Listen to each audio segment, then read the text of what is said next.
Why won't this master key open your car? This is a violation."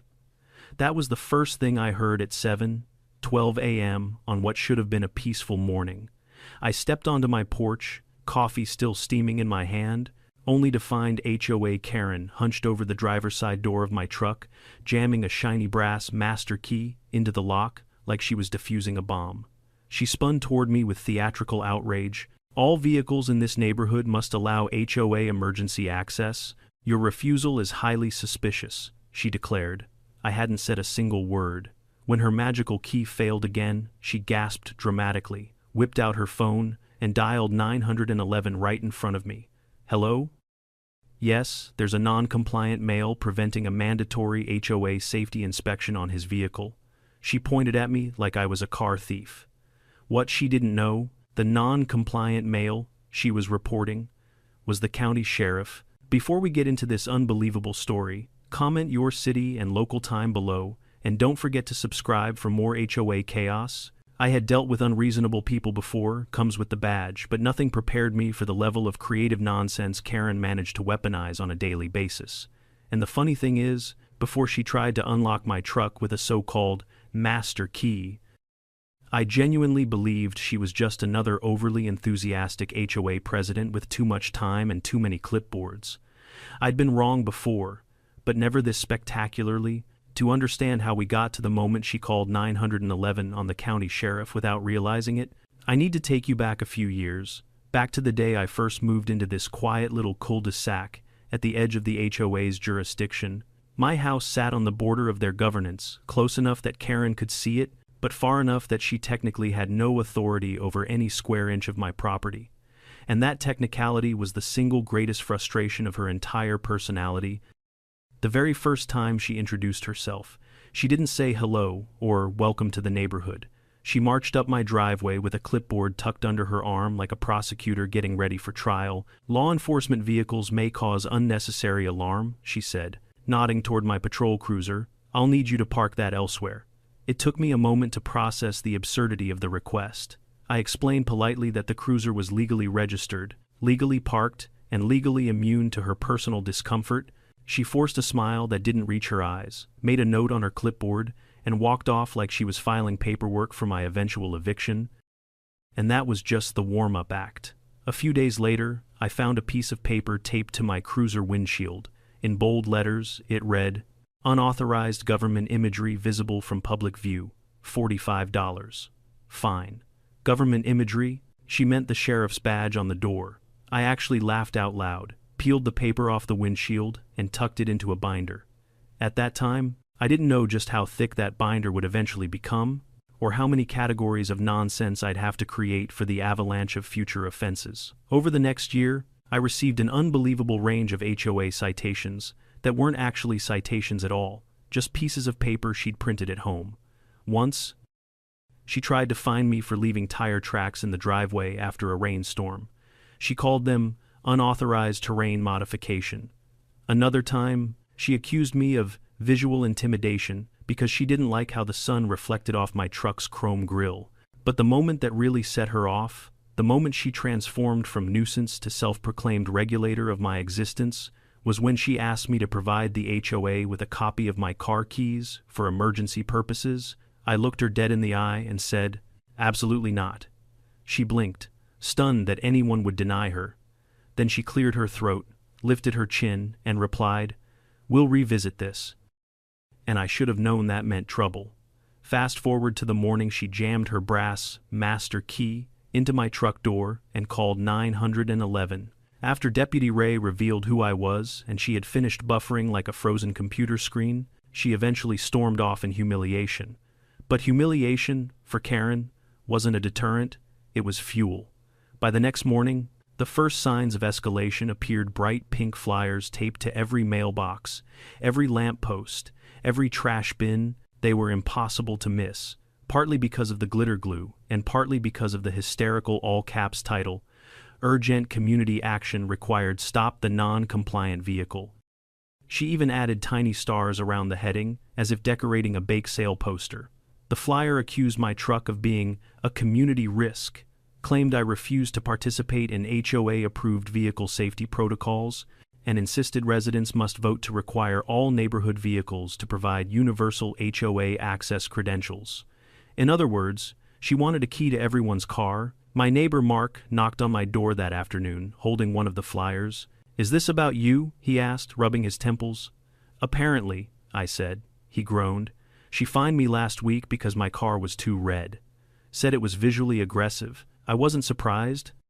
Karen's interpretation of HOA rules had never been grounded in anything resembling reality, but this new crusade was on another level entirely.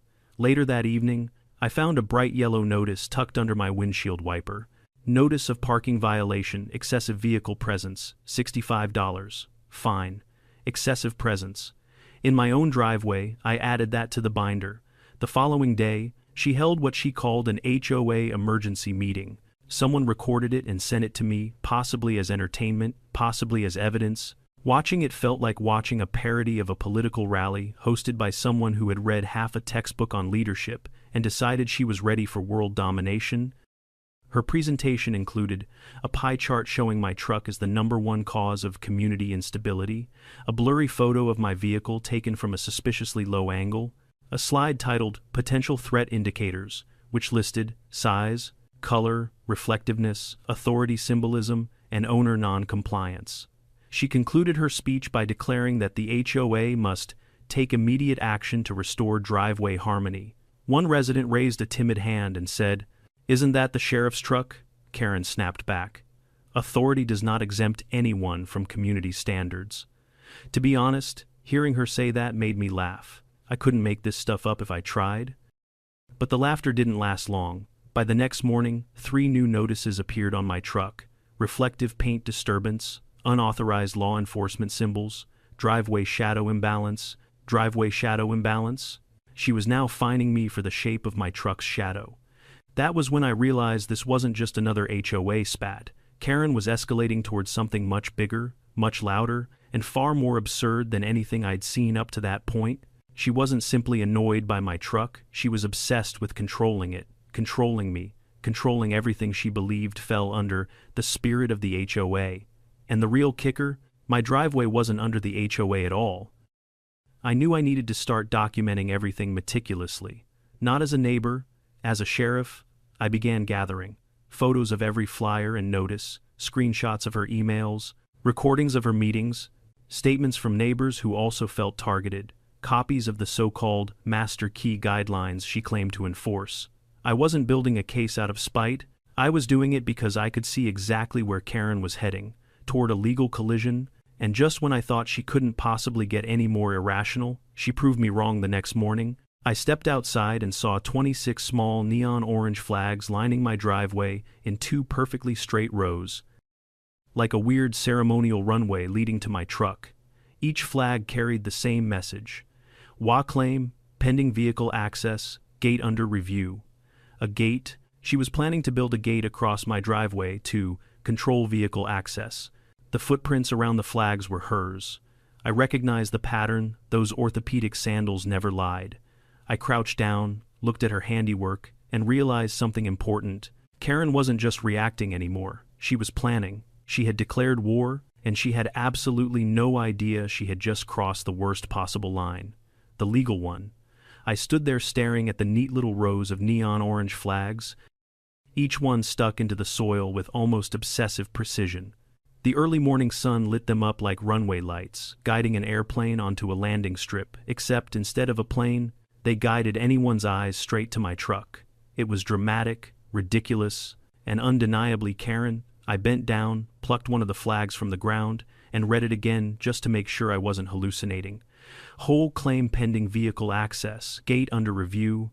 A gate across my driveway. To regulate access to my own vehicle, I took a long, slow breath, letting the absurdity settle in. Karen didn't just dip a toe across the line this time. She sprinted past it and kept running like she was training for the HOA Olympics. Her latest stunt didn't just feel invasive. It felt strategic, planned. She had probably spent half the night lining up these flags, muttering rule numbers that didn't exist, believing she was laying the foundation for a new era of community control. I wasn't angry. I wasn't even annoyed. I was fascinated, because when someone starts behaving this bizarrely, you get that instinct. The same one that kicks in while questioning a suspect who's about to incriminate themselves without realizing it. Karen wasn't sabotaging me. She was building my case for me. Still holding the flag, I pulled out my phone and photographed every angle: footprints, spacing, the position of the flags relative to the driveway. It would come in handy later when the real authorities, the ones who actually had jurisdiction, looked into this. Right on cue, my phone buzzed with a text message. It was from Mark, the neighbor who'd complained about Karen finding him for having a red car. "Dude, check your driveway. She's lost her mind." I replied with the photo of the flags. His response came back instantly. "Oh my God, she's making runways now." I actually laughed. But the morning comedy show wasn't over yet. A few minutes later, I heard the familiar clack, clack, clack of Karen's sandals marching down the street. I didn't have to turn around to know it was her. Her footsteps were as recognizable as her voice. She appeared at the bottom of my driveway, clipboard hugged against her chest like a holy artifact. "Good morning," she said, voice tight with fake politeness. "I'm sure it is," I replied, still holding her neon orange flag like evidence. She adjusted her sunglasses. "I see you've discovered the preliminary markers. The HOA has initiated a vehicle access evaluation for community safety.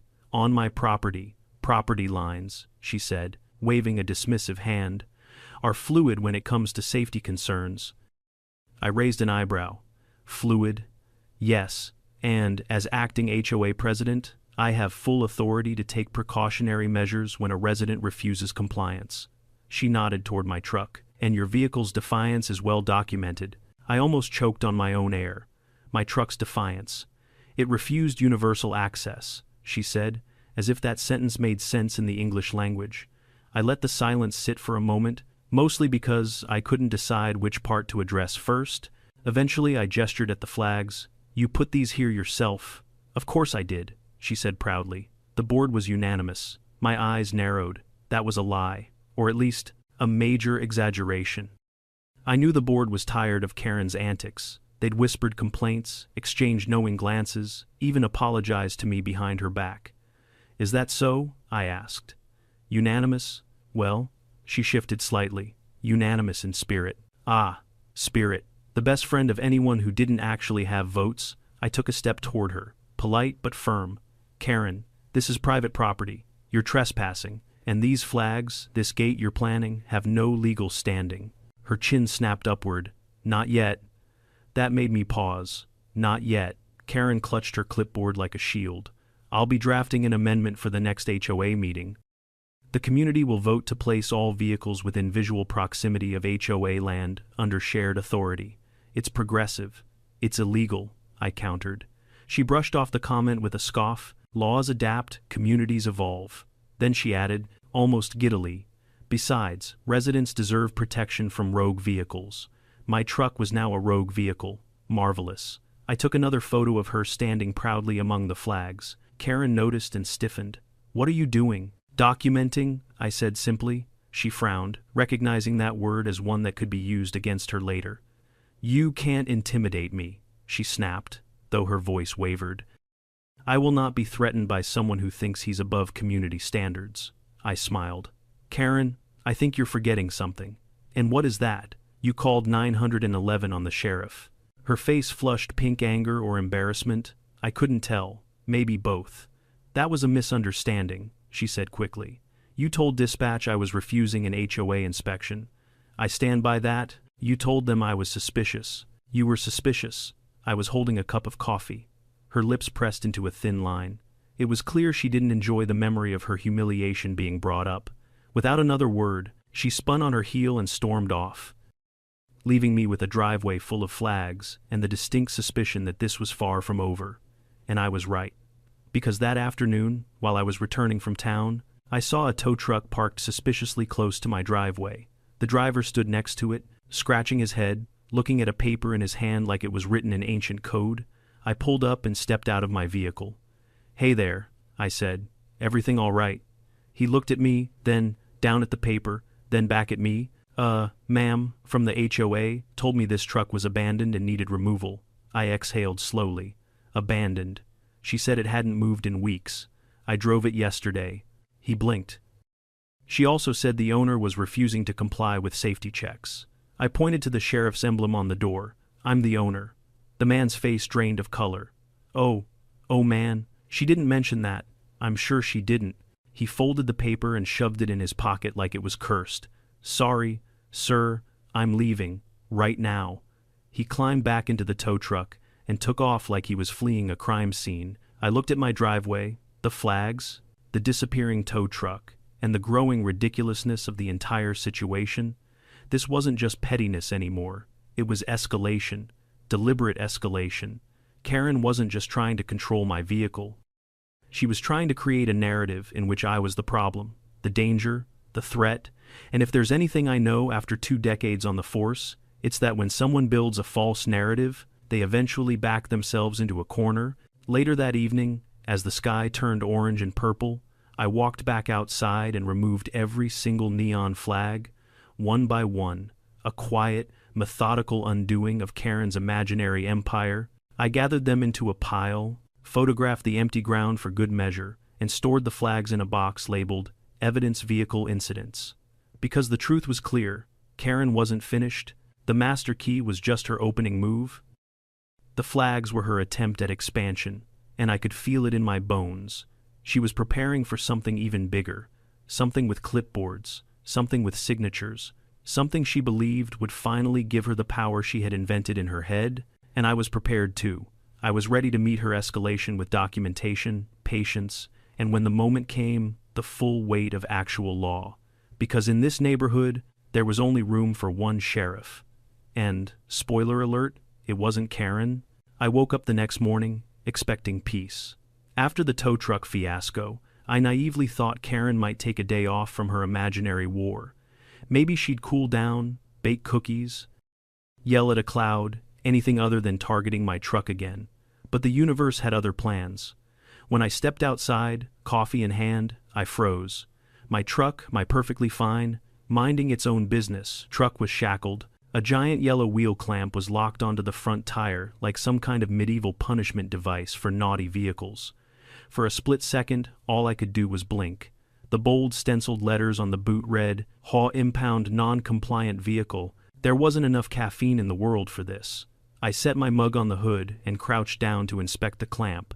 It was real metal, real heavy, and very much real property damage if she'd scratched my rim. A laminated tag dangled from the lock. Release fee, $350, plus processing fee, $25, plus administrative fee, $15, total due, $390. Karen really woke up and chose grand larceny today. Behind me, I heard the unmistakable shuffle of triumphant sandals. I didn't turn. I already knew who it was. Well, she called, arms crossed. Perhaps now you'll learn to respect community authority. I stood slowly. You put a wheel clamp on my truck? It's not your truck, she snapped. It's a community-adjacent vehicle subject to oversight. Impoundment was necessary after repeated violations. I exhaled through my nose, the way I do right before reading someone their Miranda rights. Karen, this is illegal. No, she corrected, tapping her clipboard. This is proactive neighborhood safety enforcement. You immobilized a law enforcement vehicle.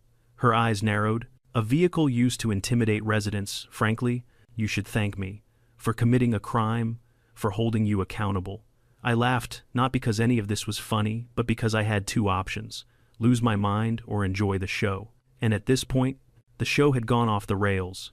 Karen, I said, remove the clamp. She recoiled. Absolutely not. You will pay the release fee, just like everyone else. No one else has ever had a boot on their car.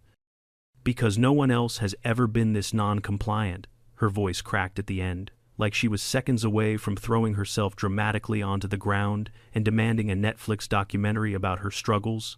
Karen, I tried again, you cannot impound someone's vehicle, especially not off HOA property, she smirked. We'll see what the board says. I stared blankly. The board? Yes, she said proudly. They authorized this? They did? Yes, she insisted. At that moment, my neighbor Jill peeked out from behind her curtain and made eye contact with me. She shook her head violently. No, absolutely not. The board did not approve this. Caught in her lie? Karen pivoted instantly. Well, they didn't oppose it. That's not the same thing. It is in spirit, she declared. Ah, yes, the HOA spirit where reality went to die. I pulled out my phone. Karen stiffened but tried to hold her ground.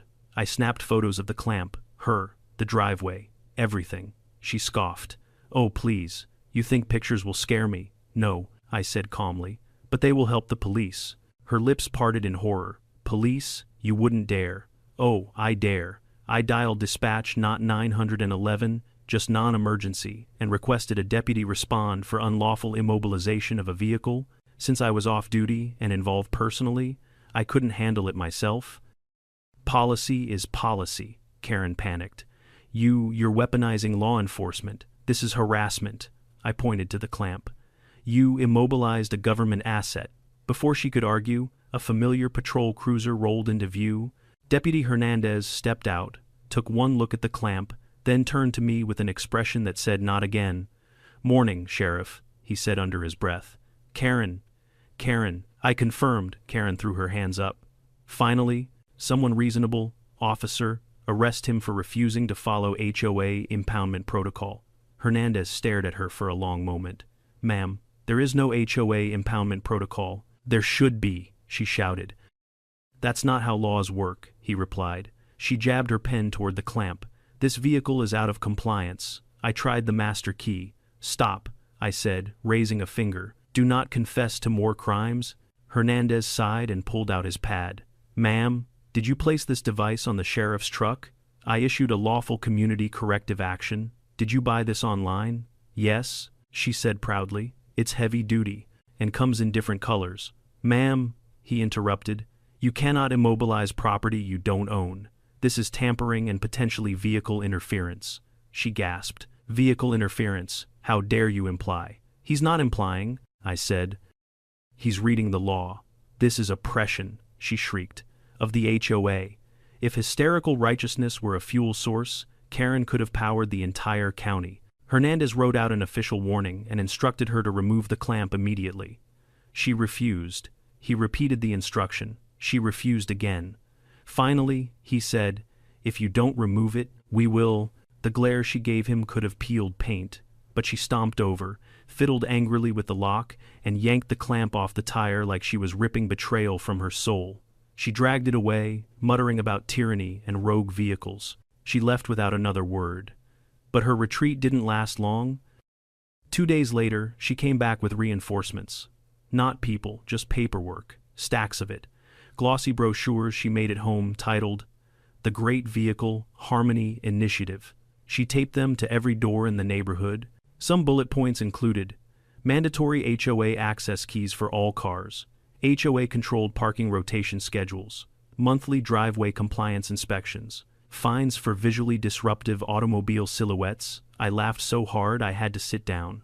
But Karen wasn't laughing. She was doubling down. That week, I received 13 separate violations: parking too confidently, vehicle presence exceeding comfort threshold, potential intimidation due to height, license plate, numerically aggressive, unauthorized reflective surfaces, excessive durability, owner attitude non-compliant, truck windows too transparent, driving patterns unpredictable, tire grooves emotionally sharp, paint color too authoritative, shadow cast exceeds 4-5 feet, sheriff emblem improper for suburban setting. Each one was more absurd than the last. I documented everything. I made a second binder, then a third, and after seeing me gather evidence, Karen realized something. She wasn't intimidating me. So, she changed tactics. The next escalation came on a quiet Wednesday morning. I returned from the grocery store to find a plywood barricade erected across the entrance of my driveway. It was spray-painted with, HOA parking zone authorized vehicles only. Zip ties held it together. A laminated sign hung from the center, violators will be fined. I stepped out of my truck, stared at the barricade, and muttered, she has lost her mind. Then I walked over, lifted the entire structure with one hand.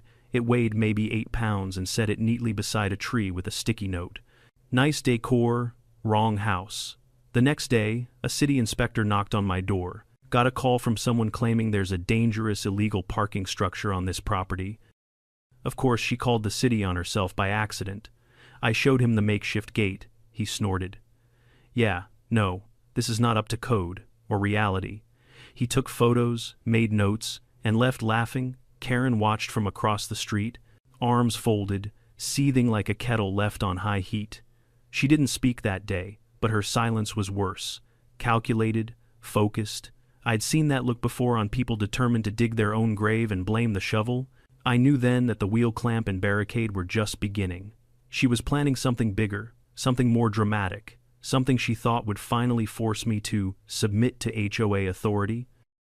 And she had no idea she was walking straight into a legal disaster. For once, I didn't have to lift a finger. She was going to take care of that all on her own. The strange quiet that settled over the neighborhood after the barricade incident wasn't comforting. It wasn't peaceful. It felt like the air right before a tornado touches down, too still, too heavy, too unnatural. Karen had disappeared for almost 48 hours. And, for someone who thrived on daily micromanagement, that silence was not a sign of surrender. It was a sign she was assembling her next disaster.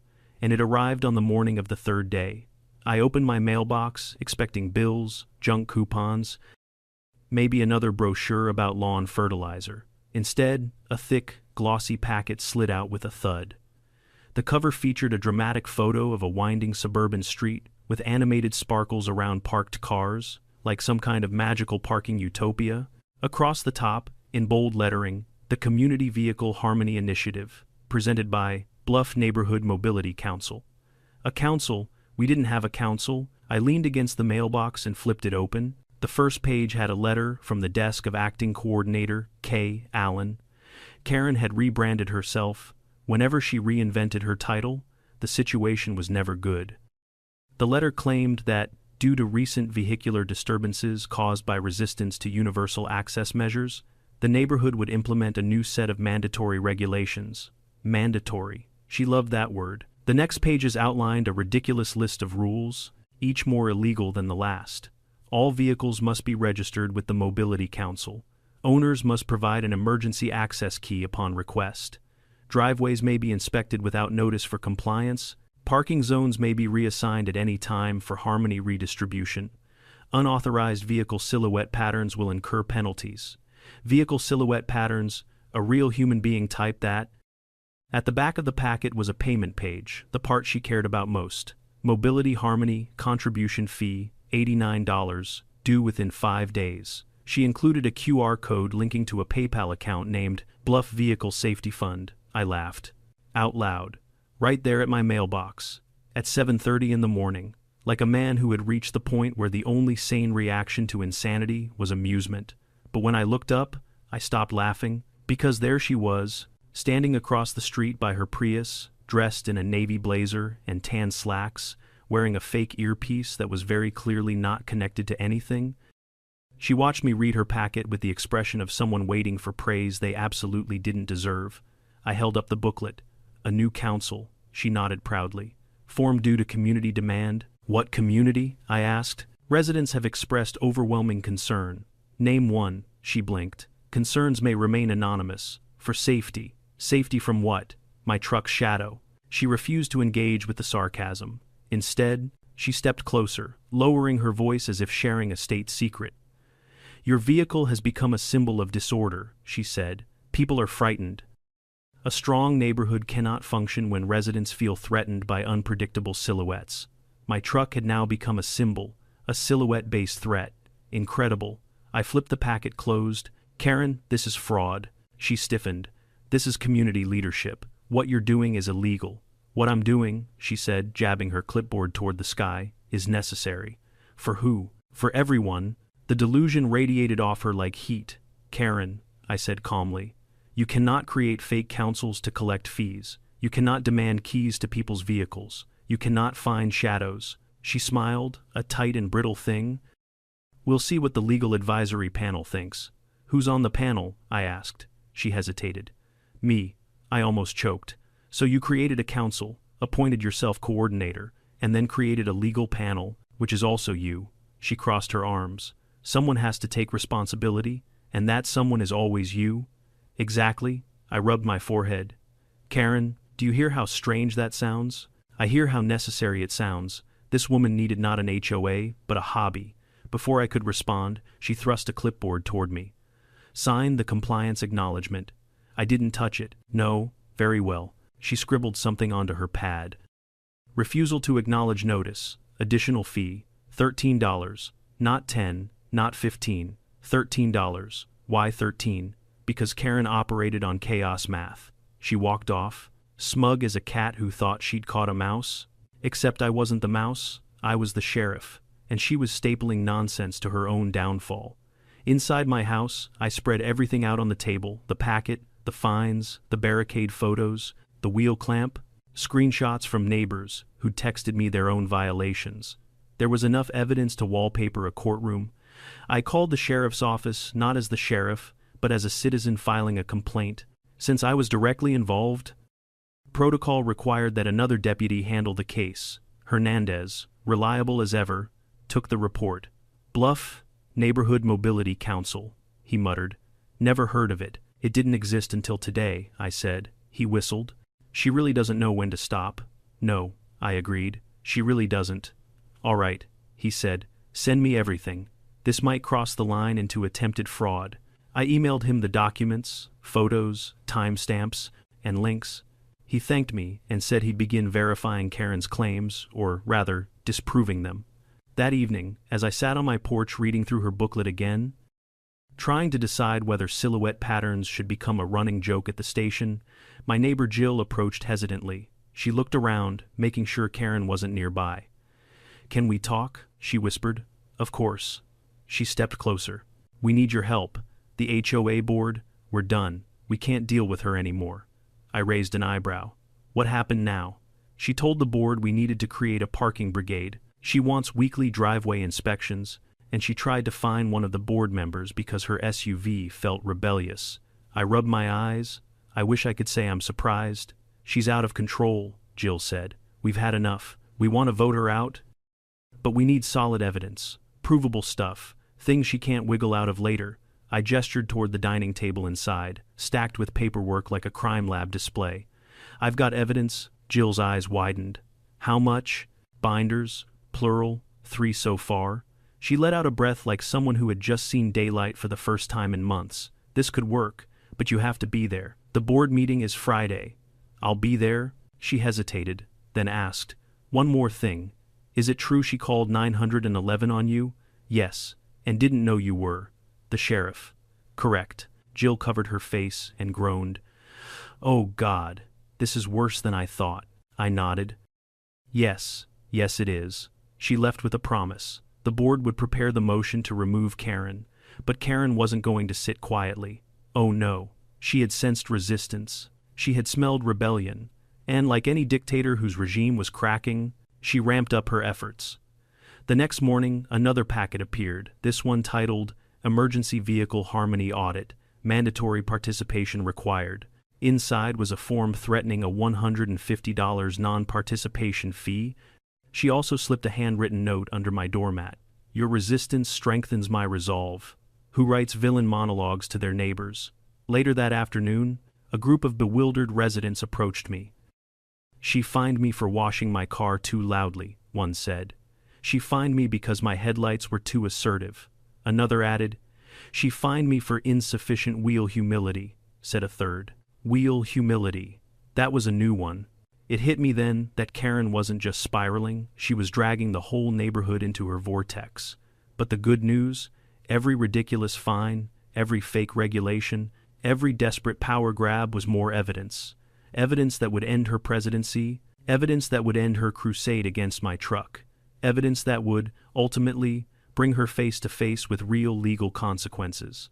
And by Friday's meeting, the neighborhood would no longer be under the rule of a clipboard tyrant. Karen didn't know it yet, but she was about to lose everything she'd built, and all because she believed she had the right to open my truck with a shiny brass key.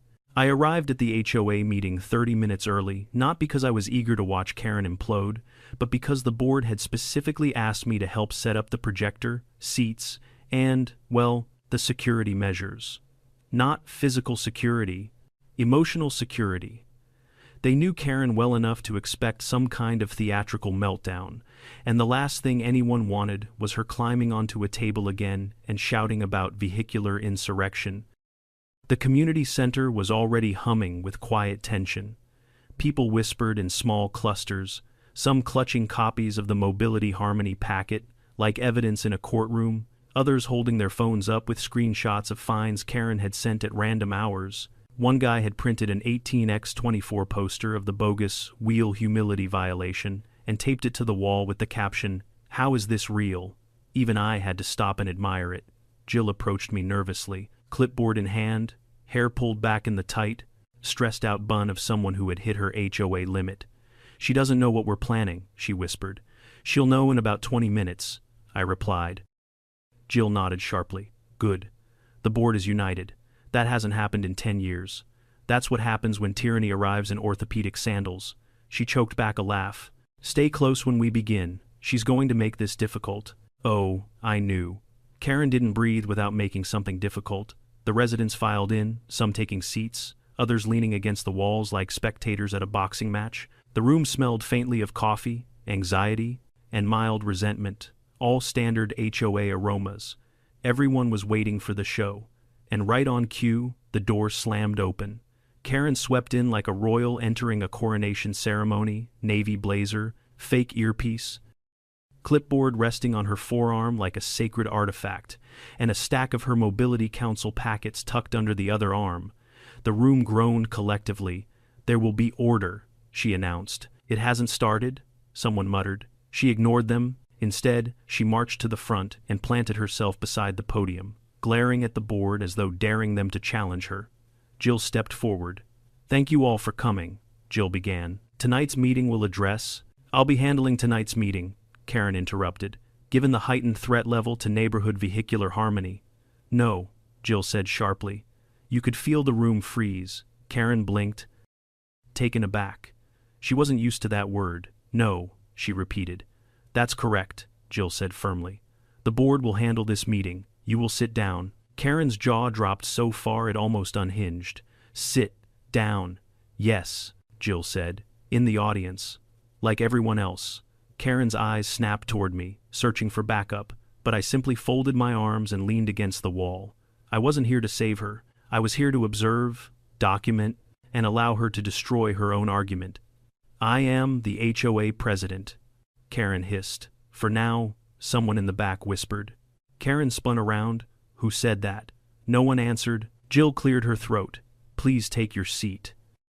Karen didn't move, not at first, but her power was slipping. She could feel it. Finally, she huffed, the sound of a deflating balloon, and stomped into a metal chair in the front row. The meeting began. Jill introduced the agenda, thanked everyone for coming, and then moved on to the item everyone was waiting for. "Today," she said, "the board will address the concerning actions taken by our HOA president, including unauthorized fines, fraudulent documents, attempts to collect money under a non-existent organization, and repeated harassment of multiple residents." Murmurs rippled across the room. Karen shot to her feet. "Lees, all of it." "I did what I had to do to protect the community from vehicular anarchy." "Sit," Jill said. Shockingly, Karen sat. Jill gestured toward me. That was my cue. I stepped to the front of the room with a simple folder, nothing flashy. I didn't need theatrics. I had evidence. "Good evening," I began, speaking calmly. "Most of you know me as your neighbor. Some of you recently learned I'm also the county sheriff. I've lived here for 3 years, and until recently, I never imagined needing to speak at an HOA meeting. But here we are." The room chuckled uneasily. "I want to walk you through the sequence of events that led the board to call this meeting." I laid the folder on the table and opened it, revealing printed photos and documents. First, the incident where Karen attempted to open my truck using a so-called master key. I held up a photo of her, caught in the act, brass key in hand. She then called 911 to report me as a suspicious individual, refusing an HOA inspection. Gasps filled the room. "She did not know," I continued, "that she was calling the sheriff." A collective murmur swept across the audience. Even though many already knew the story, hearing it said aloud added weight. I flipped to the next page. Next, Karen issued unauthorized fines, dozens of them, many of which targeted other residents. I gestured toward the posters and papers people brought in. Charges for aggressive headlights, non-compliant wheel angles, emotional lawn imbalance caused by vehicle placement. These are not real violations. They do not exist in the bylaws. Heads nodded, people whispered angrily. Then there was the wheel clamp she placed on my truck. I placed a photo of the boot on the projector. Karen made a strangled noise but didn't interrupt. Not yet. She also called a tow truck and attempted to have my vehicle removed by claiming it was abandoned. It wasn't. I continued laying out each incident. The plywood barricade, the neon flags marking a non-existent HOA claim, the fraudulent Mobility Harmony Council, the payment demands, the QR code linking to her personal PayPal. She attempted to collect money through an unregistered organization, which constitutes attempted fraud. Karen finally erupted. I was acting in the interest of the community. Karen, I said gently, you immobilized a sheriff's truck with a clamp you bought online. That clamp was high quality, she shrieked. A man in the back burst out laughing. Jill held up her hand. Order, please. But the room wasn't laughing anymore. They were angry at being manipulated, fined, and dragged into chaos by someone who believed she owned their driveways. I finished my explanation, closing the folder. The evidence has been submitted to the county and the investigation is ongoing. However, the HOA board can take action tonight regarding her status. A board member stood and said, "We move to vote on the immediate removal of Karen Allen as HOA president." The room erupted in clapping. Karen jumped to her feet, eyes wild. "No, you can't do this. I am the only one holding this community together. Without me, you'll descend into parking mayhem." Jill didn't flinch. All those in favor. Hands shot up across the room, dozens of them. A tidal wave of fed-up residents. It was beautiful. All opposed? Jill asked. Karen shot her hand up. Alone, trembling with fury, Jill nodded. Motion carries. Karen Allen is removed as HOA president effective immediately. The collective exhale from the crowd felt like the first breeze after a long drought. Karen stood in stunned silence, like someone had unplugged her brain. Then she grabbed her clipboard, pointed at me, and shouted, "This isn't over. You can't escape Harmony. I will return stronger than ever." And with that, she stormed out of the building, slamming the door so hard the frame shook. The room sat in stunned silence for a moment. Then, applause filled the air. People clapped, cheered, laughed. Some even hugged. I just stood there, watching the door she'd stormed out of, knowing something the rest didn't. She wasn't done. Karen didn't retreat. Karen regrouped. And I had a sinking feeling her next move would make everything she'd done so far look tame. The evening after Karen's removal was the most peaceful the neighborhood had felt in months. People lingered outside their homes, chatting on sidewalks, watering plants, walking dogs without glancing over their shoulders for a charging pink blazer. Someone even joked that they could finally wash their car without violating vehicular emotional etiquette. Spirits were high. Relief was real. But peace, in my experience, is not the end of a story. It's the eye of a storm. Karen didn't show up the next day, nor the day after. Most people celebrated her absence, believing she'd finally slunk away in shame to lick her wounds and reorganize her army of imaginary committees. But I dealt with her long enough to know better. Karen didn't accept defeat. She repackaged it. It started quietly. A strange envelope showed up in my mailbox on Friday morning. Not HOA branded, not handwritten. It was printed professionally on linen paper, sealed with a gold circle sticker, as if it were an invitation to a royal gala. The return address was simply P.O. Box 214, Bluff County Oversight Initiative. I sighed before even opening it. Inside was a formal notice. Dear resident, due to recent concerns regarding vehicle compliance and driveway harmony, you are requested to attend a mandatory mediation session with the Bluff Community Oversight Initiative, BCOI. Failure to appear may result in further action.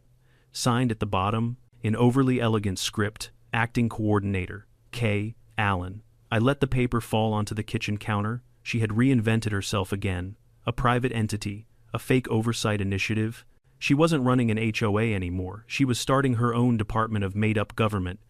This time, she'd even included a voluntary community contribution form with a suggested payment of $140 toward a driveway beautification project. And just like last time, the QR code pointed straight to a PayPal account under her name. She was escalating into fraud territory with confidence that would make a con artist blush. I grabbed my phone, snapped photos of every page, and filed them into my now bulging Karen Evidence, Volume 4 folder. Not 10 minutes later, my doorbell rang.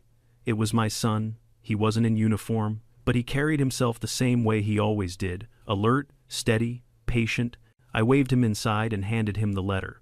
He skimmed the first paragraph, then shook his head. She's really trying to reinvent the HOA. Not reinvent, reincarnate. She sent the same letter to half a dozen residents, he said. Somebody dropped theirs off at the sheriff's office this morning. I poured him coffee. She's doubled down. She's not just doubling down, he replied. She's entering criminal territory. This isn't just harassment now, this is impersonation of authority and attempted collection of fraudulent fees. Can we charge her? I asked. Not yet, he said, but we can look into it.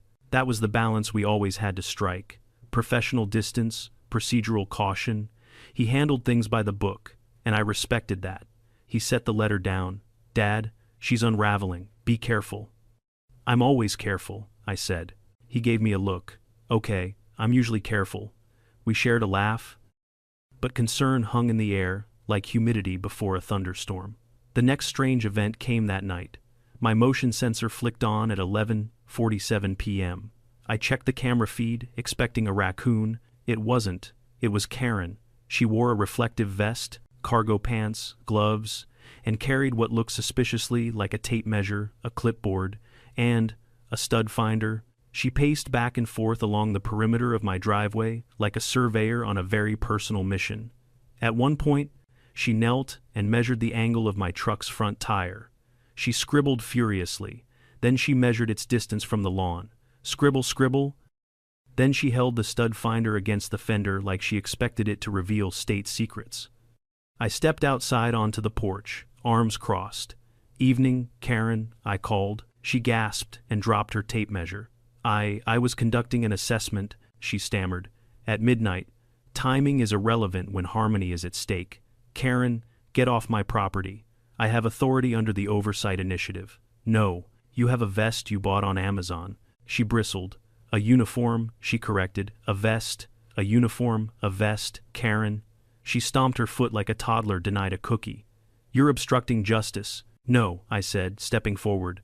I'm obstructing trespassing. I pointed at the camera.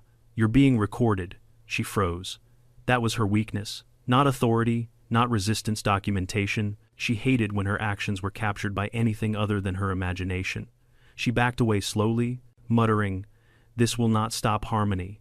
This will not stop the initiative." Then she disappeared into the darkness of the cul-de-sac, reflective vest sparkling like a deranged firefly. The next morning, half the neighborhood found envelopes identical to mine.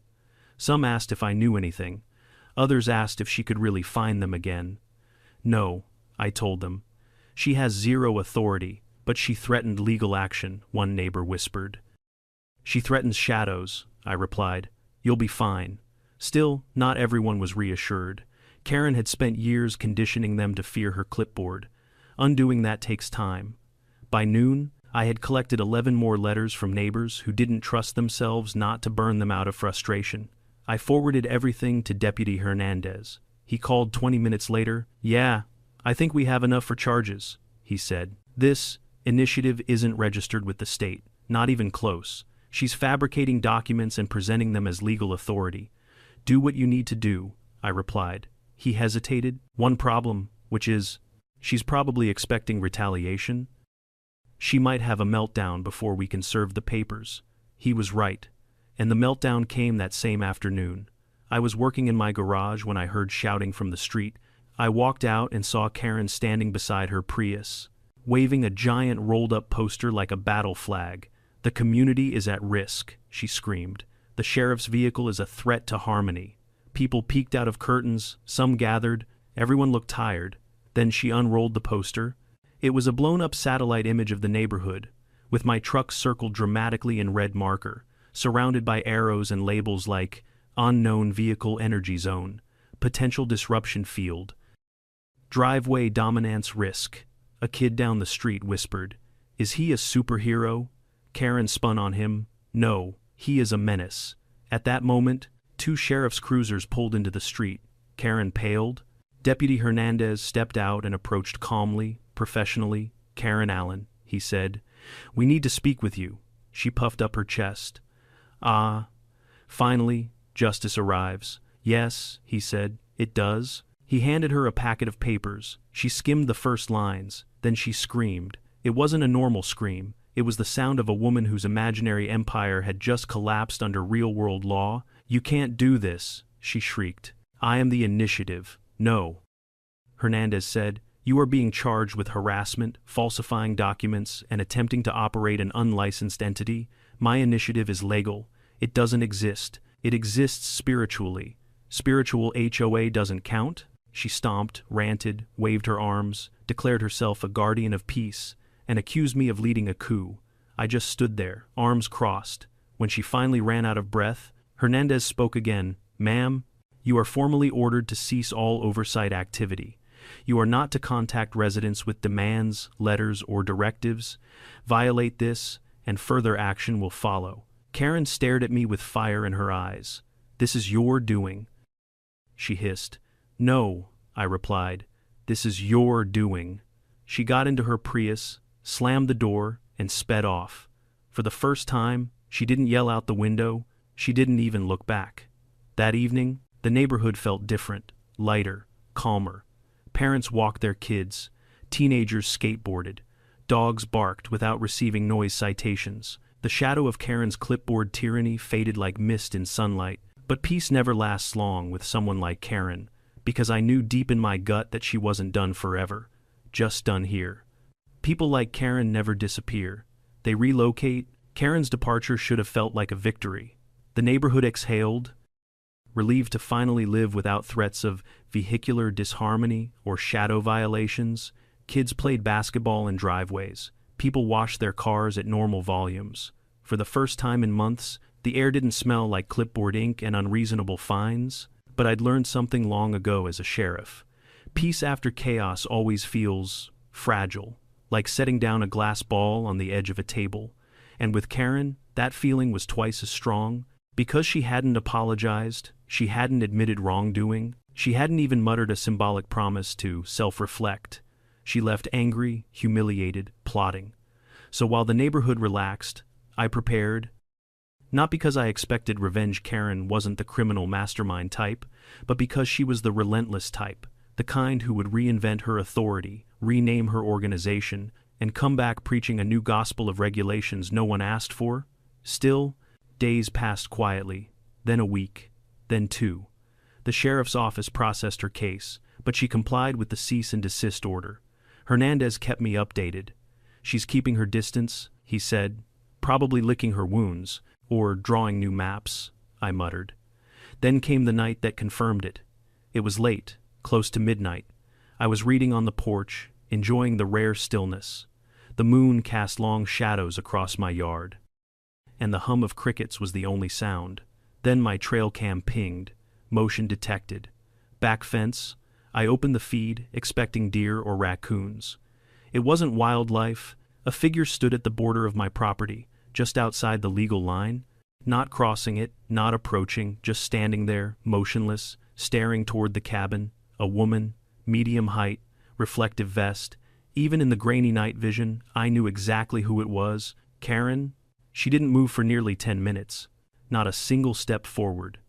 Just stared, like she was mourning her lost territory, or measuring imaginary lines again in her head, or promising herself she'd rise like some HOA phoenix, reborn from laminated ashes.